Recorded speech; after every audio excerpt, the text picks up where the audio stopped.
안녕하세요. 지식너겟입니다. 우리가 알고 있는 역사 속 인물들, 정말 그들이 그렇게 살았을까요? 오늘은 세상을 유혹한 여왕 클레오파트라의 진짜 얼굴을 이야기해보려 합니다. 그녀의 무기는 미모가 아니라 지능이었다는 사실 아셨나요? 이야기를 시작하기 전에 지식을 즐기는 여러분의 한 번의 구독과 좋아요가 저에게 큰 힘이 됩니다. 그럼 시간 여행을 시작해볼까요? 세상을 유혹한 여왕의 비밀. 클레오파트라. 이 이름을 들으면 대부분 떠올리는 건 짙은 아이라인, 금빛 왕관, 그리고 치명적인 아름다움이다. 하지만 그건 모두 영화가 만든 환상에 가깝다. 실제로 고대 기록에 따르면 클레오파트라는 지금 우리가 생각하는 절세 미인이 아니었다. 그녀는 키가 크지도 않았고 피부도 올리브빛이었으며 코는 크고 입술은 두꺼웠다. 심지어 고대 동전 속 초상화를 보면 코가 휜 모습으로 새겨져 있다. 그런데도 그녀는 세계를 지배한 두 남자를 무릎 꿇렸다. 로마의 영웅 율리우스 카이사르, 그리고 카이사르의 후계자 마르쿠스 안토니우스. 두 사람 모두 그녀에게 매혹당했고 결국 그녀를 위해 제국의 운명을 걸었다. 그렇다면 대체 뭐였을까? 미인이 아니었다면 그녀의 진짜 무기는 뭐였을까? 말 한마디로 제국을 움직인 여자.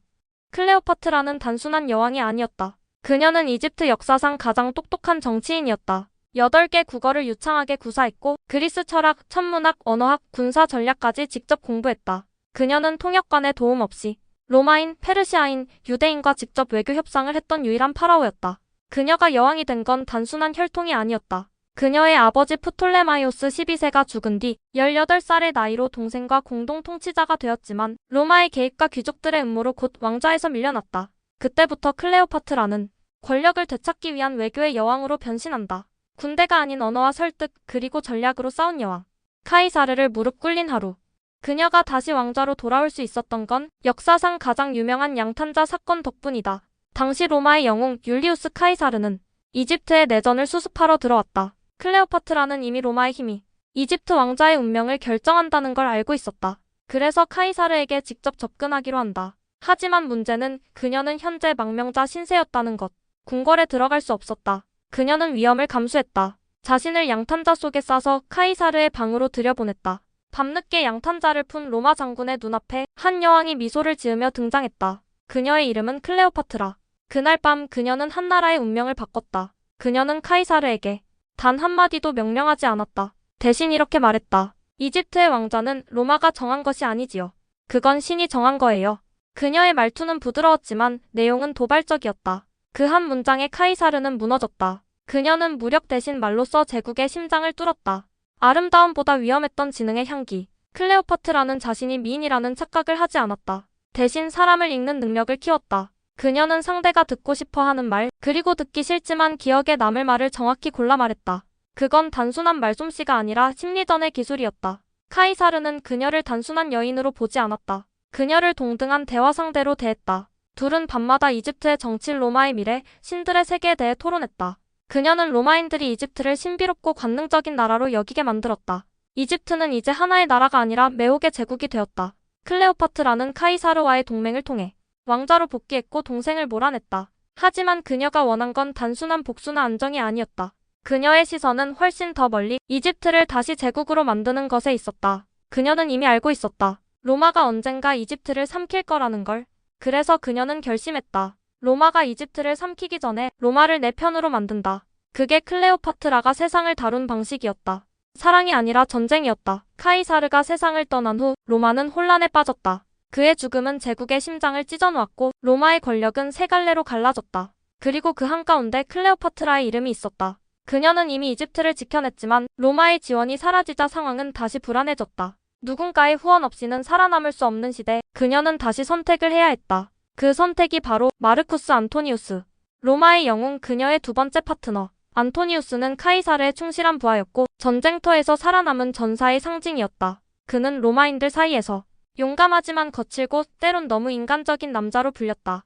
그녀는 그를 이용하려 했다. 하지만 곧 둘은 서로의 필요 속에서 빠르게 끌려갔다. 그녀는 권력을 원했고 그는 이집트의 부하 군대를 원했다. 이들의 만남은 사랑이 아니라 계산된 거래였다. 하지만 시간이 지날수록 그 거래는 점점 위험한 감정으로 바뀌었다. 클레오파트라는 안토니우스에게 로마식 외교가 아닌 이집트식 환대를 선보였다. 그녀는 그를 위한 향기로운 향, 금빛 장식, 이국적인 음악, 그리고 나일강 위에 화려한 유람선을 준비했다. 전설에 따르면 안토니우스가 알렉산드리아 항구에 도착했을 때 그를 맞이한 건 한 척의 배였다. 돛은 보라색, 노는 금빛, 그리고 갑판에는 향이 피어오르고 있었다. 그 배 위에서 클레오파트라는 여왕이 아니라 신처럼 등장했다. 그 순간 로마의 장군은 이집트의 여왕에게 무릎을 꿇었다. 마이너스 마이너스 마이너스 마이너스 마이너스 마이너스 마이너스 마이너스 마이너스 마이너스 마이너스 마이너스 마이너스 이집트의 여왕, 로마의 여신이 되다. 클레오파트라는 안토니우스를 완벽하게 이해했다. 그는 전쟁의 영웅이었지만 늘 카이사르의 그림자에 묻혀 살았다. 그녀는 그 상처를 이용했다. 당신은 그보다 위대해질 수 있어요.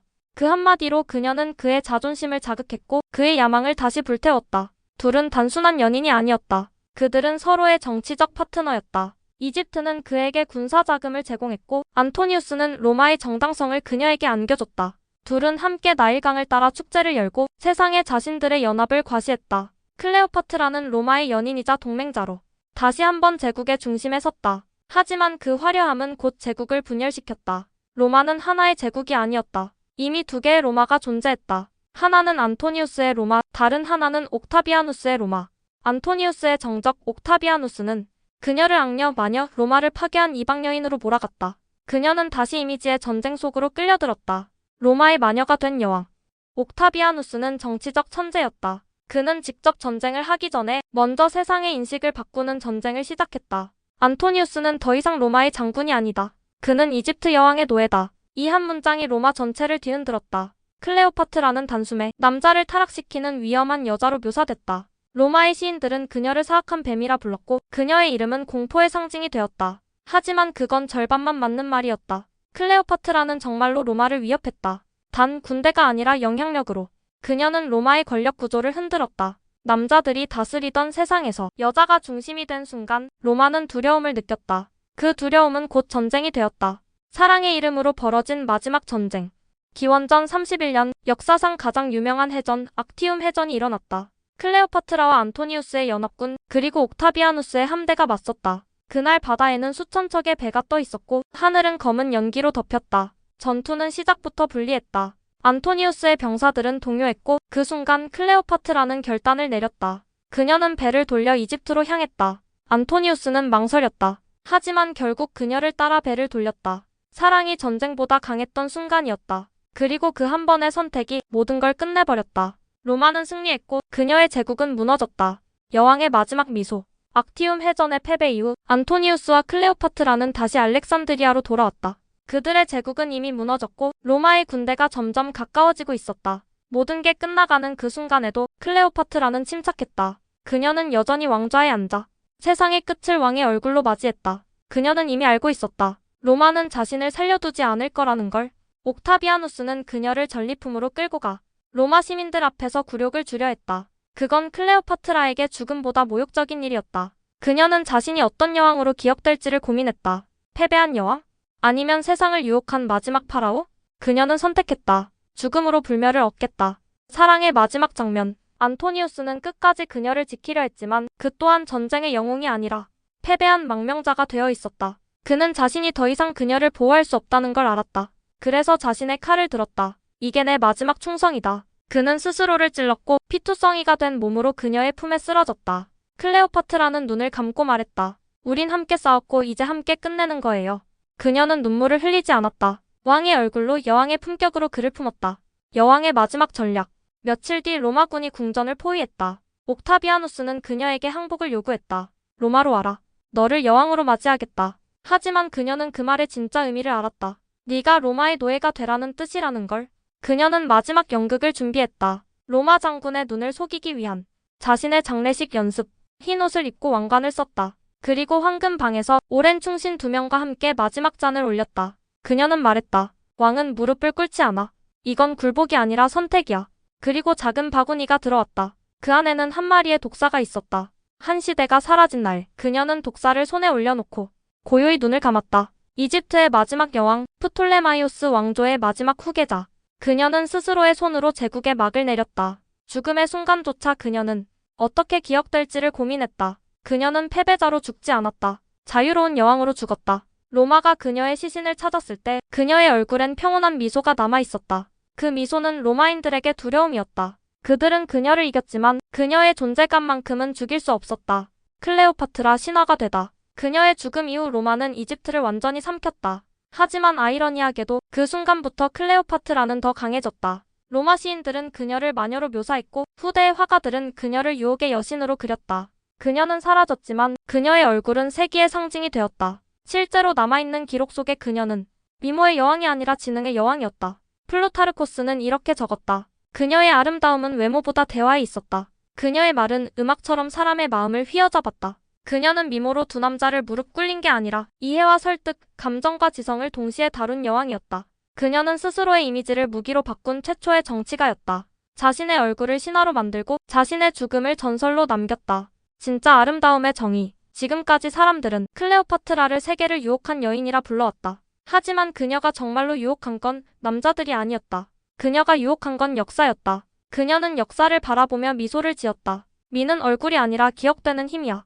수천 년이 지난 지금도 우리는 그녀의 이름을 안다. 그녀의 얼굴을 떠올리고 그녀의 이야기를 다시 쓴다. 그게 진짜 미의 힘이다. 클레오파트라의 얼굴은 세월이 흘러도 사라지지 않았다. 그건 화려한 외모가 아니라 자신을 하나의 이야기로 만든 힘이었다. 클레오파트라는 죽었지만 그녀의 이름은 사라지지 않았다. 그녀의 미소는 신화가 되었고 그녀의 지능은 역사가 되었다. 그녀는 마지막까지 자신을 연출한 여자였다. 그리고 그 연출은 수천 년이 지난 지금까지 이어지고 있다. 우리가 그녀의 이름을 부를 때마다 그녀는 다시 살아난다. 세상을 유혹한 여왕 클레오파트라.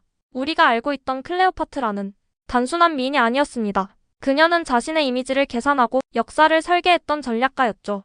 수천 년이 지난 지금까지도 그녀의 이름이 살아있는 이유, 그건 외모가 아니라 기억되는 힘 때문입니다. 오늘의 이야기가 흥미로우셨다면 구독과 좋아요로 지식너겟의 다음 이야기도 함께 해주세요. 우리가 몰랐던 역사의 뒷면, 다음 편에서도 흥미롭게 파헤쳐 드리겠습니다. 지금까지 지식너겟이었습니다. 감사합니다.